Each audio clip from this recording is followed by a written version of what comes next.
We're investigating a murder that happened last week. You can take your mask off if you want. Yeah. Okay. Murder. Yep. In the heart of Minneapolis, Minnesota, a murder investigation sent shockwaves through the community. The victim, a prominent figure in the city, was brutally slain, leaving a trail of unanswered questions and shattered lives in its wake. As the Minneapolis Police Department delved into the case, their focus quickly shifted to one man, Cody Forecastas. If I was sitting in your chair and I had two people asking me where I was on a specific day, and they're saying that I did a murder. That's what Durfee did with me just yesterday. I'm not talking about Durfee. I'm saying if you asked me what I ate for dinner. This is the story of the intense interrogation that unfolded between Cody and the law enforcement, highlighting the mounting evidence against him and his vehement denial of any involvement. In the bustling city of Minneapolis, a chilling crime scene sent shockwaves through the community. The victim, a well-known and respected figure, had met a gruesome demise, leaving behind a void that could never be filled. As news of the murder spread, the Minneapolis Police Department sprang into action, tirelessly working to unravel the mystery and bring the perpetrator to justice. The investigation quickly gained momentum as evidence began to surface, casting a shadow of suspicion over Cody Forecastas. Surveillance footage, meticulously scrutinized by forensic experts, revealed a figure resembling Cody near the crime scene. The footage became a haunting visual that haunted the minds of investigators, planting seeds of doubt and raising eyebrows in their pursuit of the truth. Witnesses, compelled by their civic duty, came forward one by one, providing statements that placed Cody in close proximity to the victim's residence during the crucial hours leading up to the murder. Their testimonies painted a vivid picture of Cody's presence, seemingly corroborating the surveillance footage and adding further weight to the mounting evidence against him. As the investigators delved deeper into Cody's background, they uncovered a history that was far from pristine. Rumors and whispers emerged, hinting at strained relationships, unresolved conflicts, and potential motives that could link Cody to the heinous act. The detectives meticulously followed these leads, carefully piecing together the puzzle of Cody's life, hoping to find the missing pieces that would solidify their case. Amidst the growing web of suspicion, Cody steadfastly maintained his innocence. When confronted with the surveillance footage and witness statements, he adamantly denied any involvement, claiming that he was being wrongfully targeted and accused by the police. He presented an alibi, stating that he was in Hayward, Wisconsin at the time of the murder, thousands of miles away from the crime scene. The investigators faced a daunting challenge: reconcile the evidence against Cody with his alibi. The investigation expanded beyond state lines, as law enforcement agencies in both Minnesota and Wisconsin collaborated to scrutinize Cody's movements. Nevertheless, doubts lingered. The surveillance footage and witness statements painted a vivid picture, leaving an indelible impression on the minds of those entrusted with finding justice for the victim. The detectives were determined to uncover the truth, to separate fact from fiction, and to ensure that no stone was left unturned in their pursuit of justice. As the investigation unfolded, the weight of the evidence against Cody Forecastas grew, tightening the grip of suspicion around him.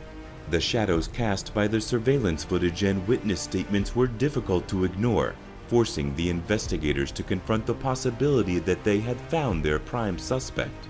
The Minnesota Police Department prepared to take the next crucial step. If I was sitting in your chair and I had... Dude, I got mercy, dude. Hold on a second. I got mercy, dude. Look at this shit. Sit down. Look at this shit. Sit down. Look at this shit. Yep, sit down. Yeah, it's crazy. So, Just sit really, down for I don't even want... Like, Here's I'm one so thing. mad. One thing. Hold on. I'm so fucking mad right now. No, I was... Yeah. The intense interrogation of Cody Forecastas, a pivotal moment that would determine the trajectory of the investigation and shed light on the truth behind the murder. With mounting evidence pointing towards Cody's guilt, the authorities apprehended him for interrogation. Where are you from? Minneapolis Police Department. Minneapolis Police? Minneapolis. Yep. All right. As the investigation room doors closed behind him, Cody found himself face to face with seasoned detectives. With unwavering confidence, Cody clung to his alibi, claiming that he was in Hayward, Wisconsin at the time of the murder. He vehemently denied any involvement and accused the police of harassment, a desperate attempt to deflect their suspicions. Detectives, armed with years of experience and a dogged determination to unearth the truth, prepared to interrogate Cody Forecastas. So you can tell us you're in Hayward, Wisconsin?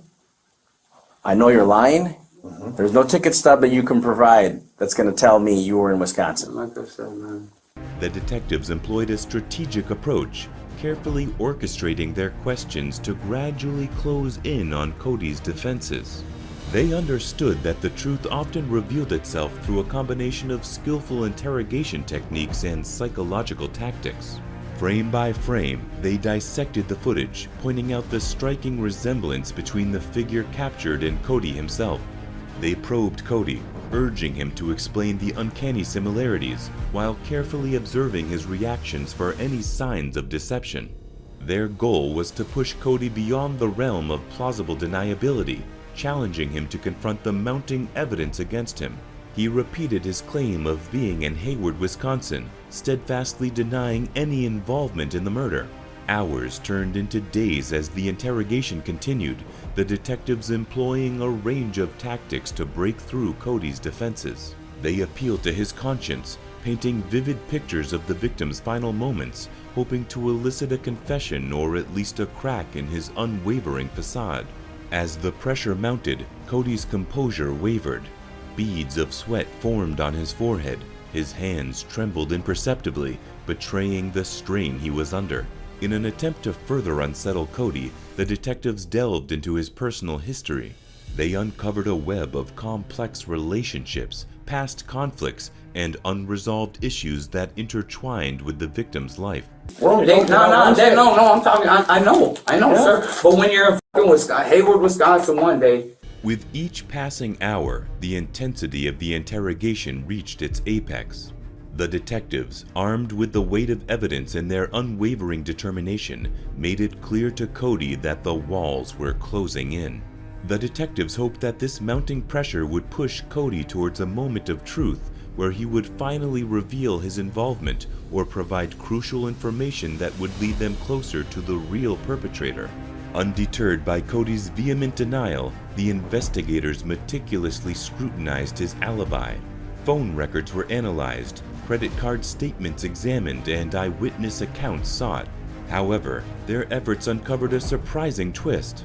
A store clerk from Hayward, Wisconsin confirmed Cody's presence at a specific time, providing a glimmer of hope for his defense. The investigators were compelled to reevaluate their assumptions, but doubt still lingered. The detectives carefully crafted their questions, aiming to confront Cody with the hidden truths they had uncovered.